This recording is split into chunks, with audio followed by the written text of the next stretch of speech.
माता की जय श्री राम, जय जय श्री राम। बीजेपी जिंदाबाद, बीजेपी जिंदाबाद।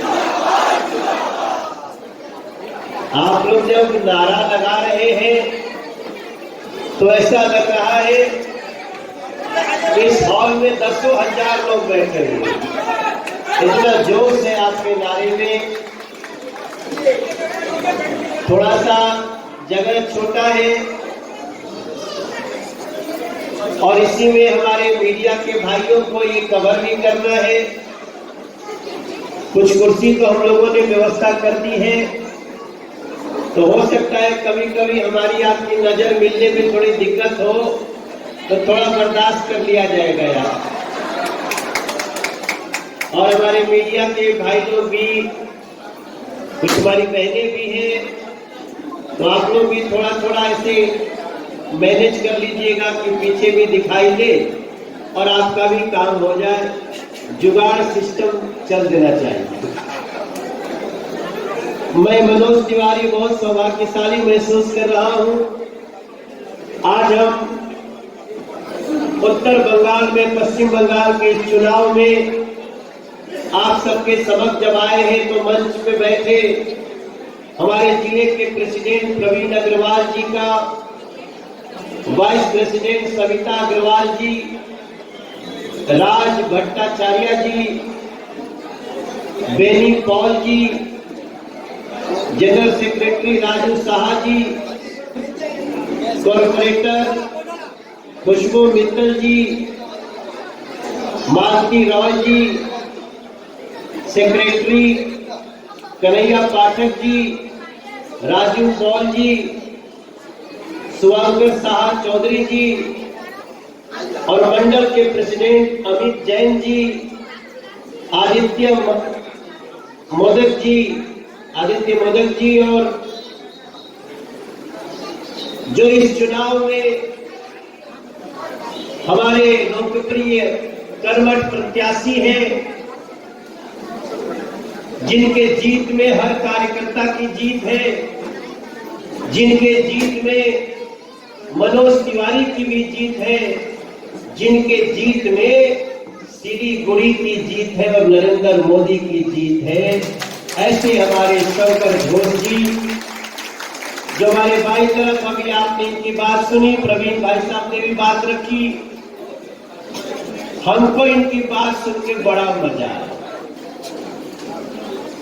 इन्होंने थोड़े में सारी बातें कह दी मेरे भाई बहन। भारतीय जनता पार्टी के बारे में अभी प्रवीण अग्रवाल जी ने बहुत अच्छी बात कही कि बीजेपी जो कहती है वो, आपको पता है ना, बीजेपी जो कहती है वो करती है। इसमें आज विपक्ष को भी डाउट नहीं है। जो लोग हम लोगों के सामने चुनाव लड़ रहे होते हैं उनको भी पता है बीजेपी जो कह देती है वो करती ही है। बीजेपी ने कहा था जम्मू कश्मीर से 370 हटाएंगे, तो आज आप ताली बजाएंगे क्योंकि 370 हट गया मेरे भाई। बीजेपी ने कहा राम हमारे दिल में है। ये नारा जो है ना, जय श्री राम, ये नारा नहीं है, ये हमारी आत्मा की आवाज है। और जिस देश में भगवान राम पैदा हुए, जो लोगों के हृदय में है, उसी देश में कुछ समय के लिए जब दूसरे विचारों की सरकारें आई तो भगवान श्री राम जहां पैदा हुए वहीं उनको टेंट में रहना पड़ा। बीजेपी ने किसी को उखाड़ने के लिए नहीं, किसी को नुकसान पहुंचाने के लिए नहीं, बीजेपी ने कहा सौगंध राम की खाते हैं, मंदिर वही बनाएंगे।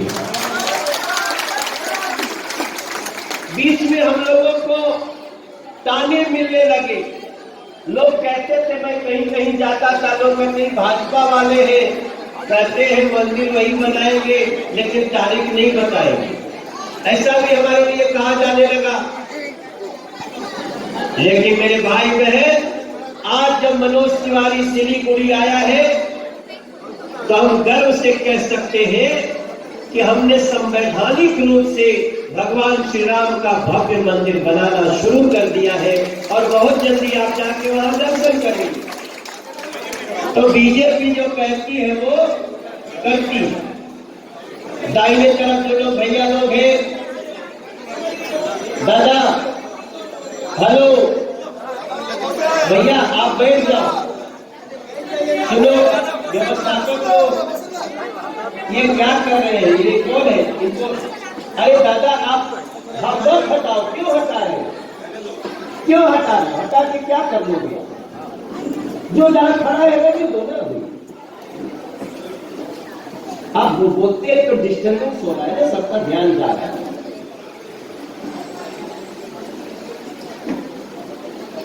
इसलिए आप इसमें विश्वास करिएगा और आपको जा करके सबको बताना है कि बीजेपी जो कहती है वो करती है। अब इस चुनाव में हमारे उत्तर बंगाल में है जहां पे 8 लोकसभा सीटें हैं, 54 विधानसभा है अगर मेरी जानकारी सही है, और 8 लोकसभा में ऑलरेडी बीजेपी 7 लोकसभा जीत चुकी है। इसी जगह पे नरेंद्र मोदी के लिए इस क्षेत्र के लोगों ने अपना विश्वास दिया है। अब ये चुनाव जब आया है, शंकर घोष जी ने बहुत ठीक लाइन कही कि दीदी के पैर में मोच नहीं आई, उसी दिन सरकार में मोच आ गई, क्योंकि उस दिन नंदीग्राम में उनको दिख गया कि ये तो जमीन जा चुकी है। आज भी चुनाव हो रहा है वहां पे, जो लोग गुंडागर्दी करते थे आज भी कोशिश किए, लेकिन पहली बार चुनाव आयोग ने कड़ा निर्णय लिया। जो लोग पैरामिलिट्री फोर्स के साथ, पुलिस के साथ गुंडागर्दी करते थे, तो पहली बार पश्चिम बंगाल में डिसीजन लेना पड़ा, अगर बूथ पे डिस्टरबेंस करोगे तो गोली भी मारी जा सकती है। चुनाव आयोग के इस कदम का स्वागत होना चाहिए, लेकिन यह भी सोचना चाहिए, यह सोचे के चाहिए कि ऐसा भाई का है, ऐसा डिसीजन क्यों लेना पड़ा, पश्चिम बंगाल को ऐसे हिंसा के दलदल में किसने पहुंचाया। आज वो दीदी जो 10 साल शासन कर ली, ये हमारे भैया लोग, दीदी लोग जो 10 साल सरकार चलाए, उसको उपलब्धि बताना चाहिए ना, क्या किया है मेरे मीडिया के भैया लोग।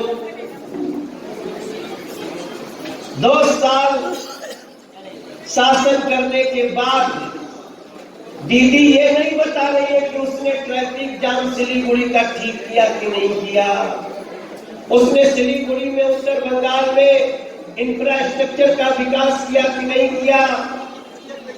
वो ये नहीं बोल रही है कितने विद्यालय बनाए, कितने शिक्षा की व्यवस्था की, कितने लोगों को रोजगार दिया, ये नहीं बता रही है दीदी। 10 साल शासन करने के बाद दीदी कहती है खेला हो गई। अब हम 20-25 दिन से इसका अर्थ समझने की कोशिश कर रहे हैं कि खेला होने का मतलब क्या होता है।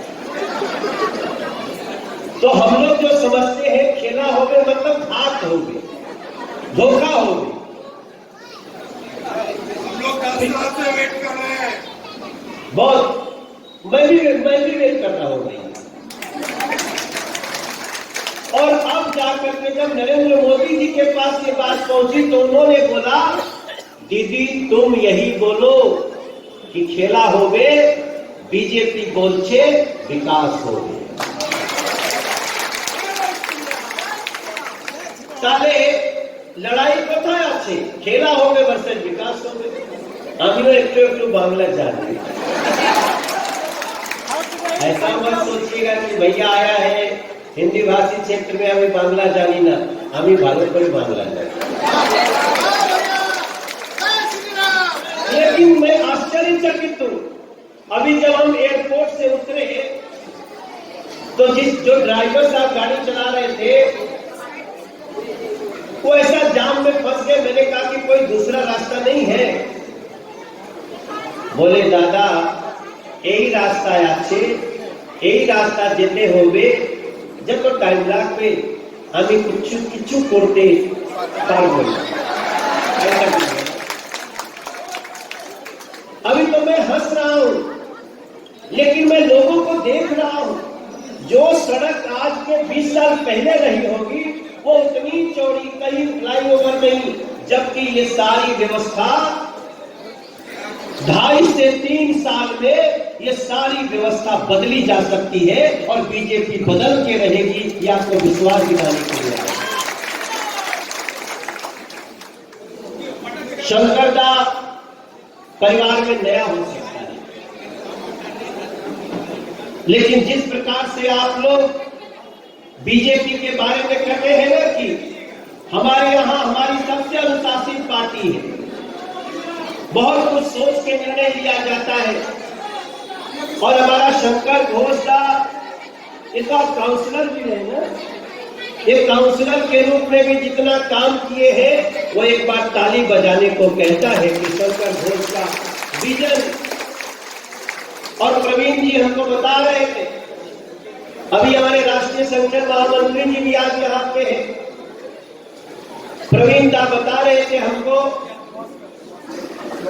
कि इन्होंने बहुत सारी कोशिश की कि यहाँ ब्रिज बन जाए, फ्लाईओवर बन जाए, लेकिन चूंकि ये जैसा चाहते थे वैसा यहाँ की जो पीछे 10 साल में सरकार है या कई गठजोड़ बता रहे हैं, कोई ऐसी कोशिश नहीं करता था। तब मनोज तिवारी को विश्वास हो रहा है कि अब उत्तर बंगाल ही नहीं पूरे पश्चिम बंगाल की जनता जाग चुकी है। अभी तो बीजेपी से ज्यादा मेरे मीडिया के भाई बहन, मेरे भैया लोग, दीदी लोग, ये मेरी 29वीं सभा है, 29वीं विधानसभा। इसके पहले मैं 28 विधानसभा में होके आ रहा हूं।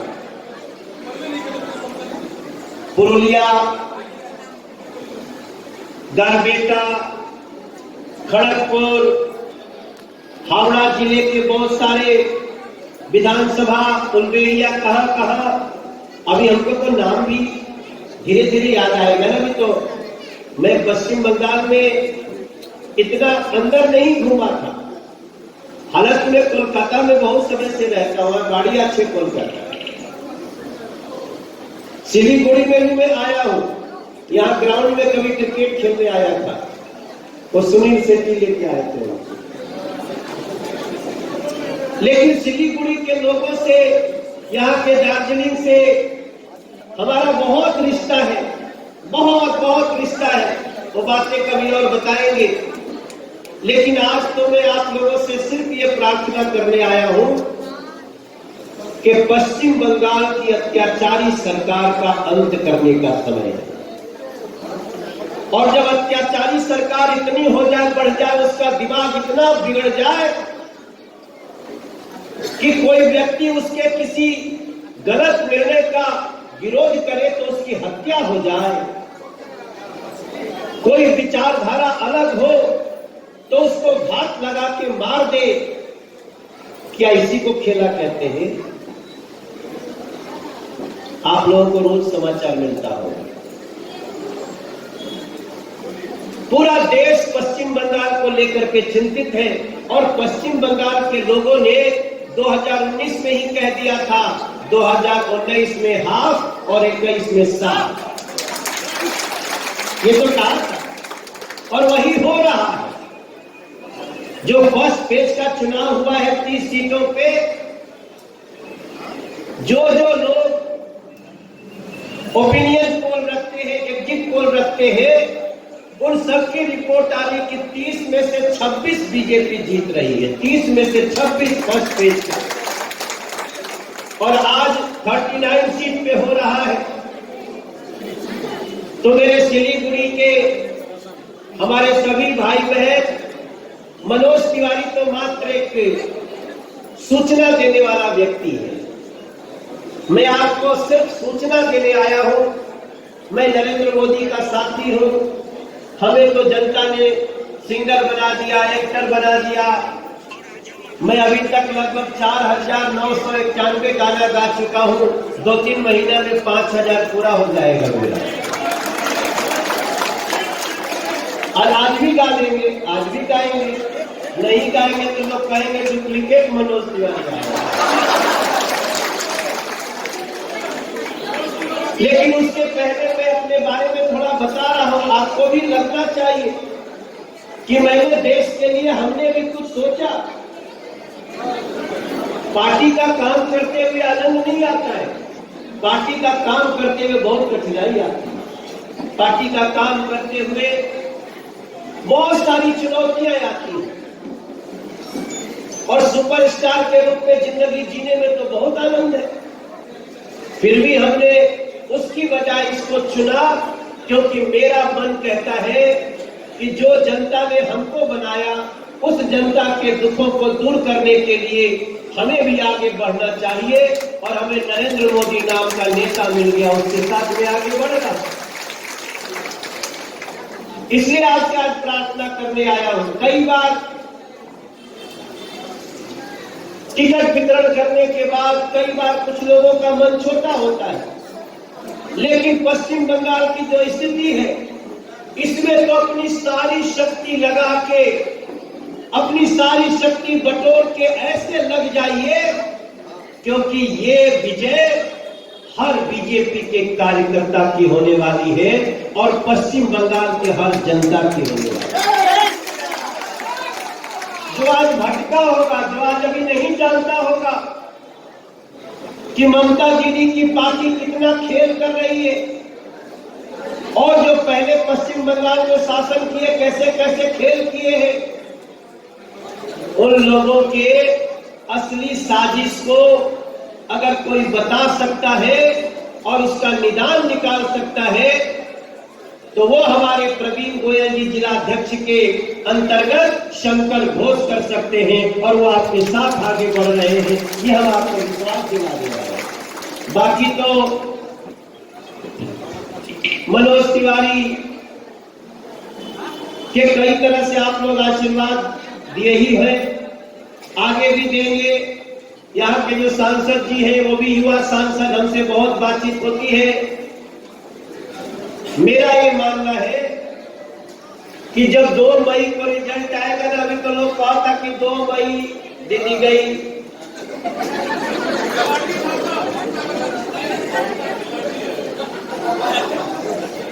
अब तरह तरह के नाम ले रहे हैं। हमारा थोड़ी मर्यादा में हमके छोड़ दो, हम अपनी मर्यादा में रहना चाहते हैं, क्योंकि हम तो बीजेपी वाले हैं। हम जो भी बोलेंगे बहुत सोच समझ के बोलेंगे। और हम तो देख रहे हैं कि पश्चिम बंगाल में दीदी ने ऐसी व्यवस्था कर दी है, ऐसी व्यवस्था कर दी है कि लोग बोलने में भी डर रहे हैं। अब आपको डरने की जरूरत नहीं है। अब तो अभी आप देखिए, मैं जब आया यहाँ तो अपने मोबाइल पे देख रहा था कि लगभग 40% वोट हो चुका है। मतलब 12 बजे तक 40% वोट हो गया। इसका मतलब कि पश्चिम बंगाल जगा हुआ है और अपने मतों का प्रयोग बेधड़क कर रहा है, बेधड़क निडर होकर कर रहा है। तब मनोज तिवारी अपने पिताजी का एक गाना याद करता है।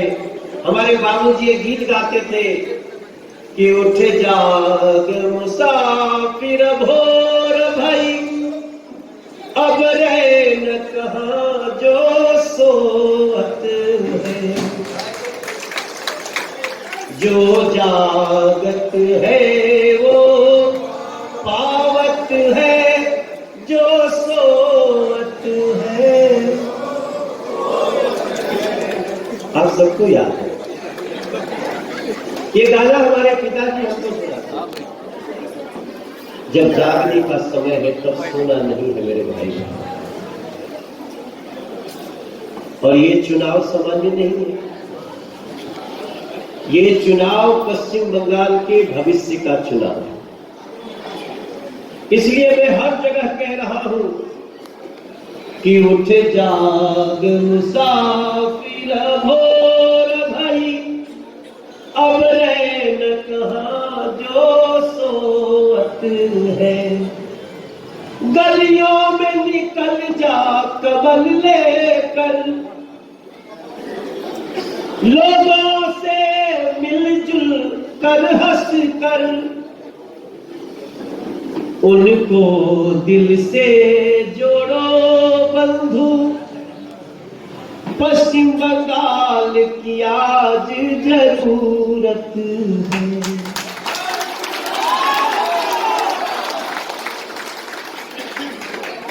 केंद्र सरकार जो पैसा भेजती है यहां मिलता ही नहीं लोगों को। केंद्र सरकार प्रधानमंत्री आवास योजना के तहत चाहती है 2022 तक सबका घर बन जाए, यहां बीच में कट मनी लगने लगता है।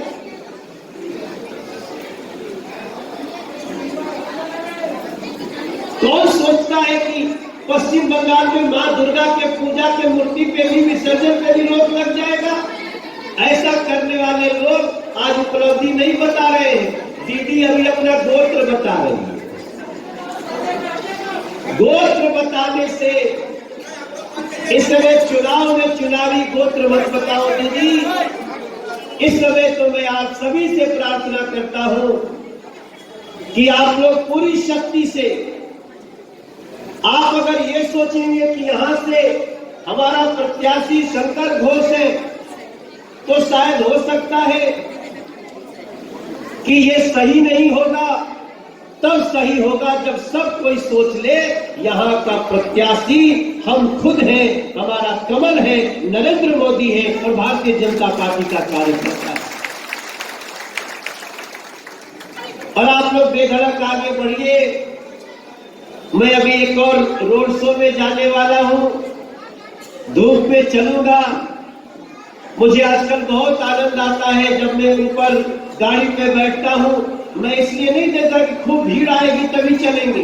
भीड़ तो कहीं कहीं 50-50 हजार आ जाती है, लेकिन अगर भीड़ कम भी होती है तो हम इसलिए जाते हैं कि दीदी আমি এসেছি তোমারও দরবার, দয়া করো মা, দয়া করো মা। ये मैं गाना गाता हूँ। আমি এসেছি তোমারও দরবার, দয়া করো মা, দয়া করো মা।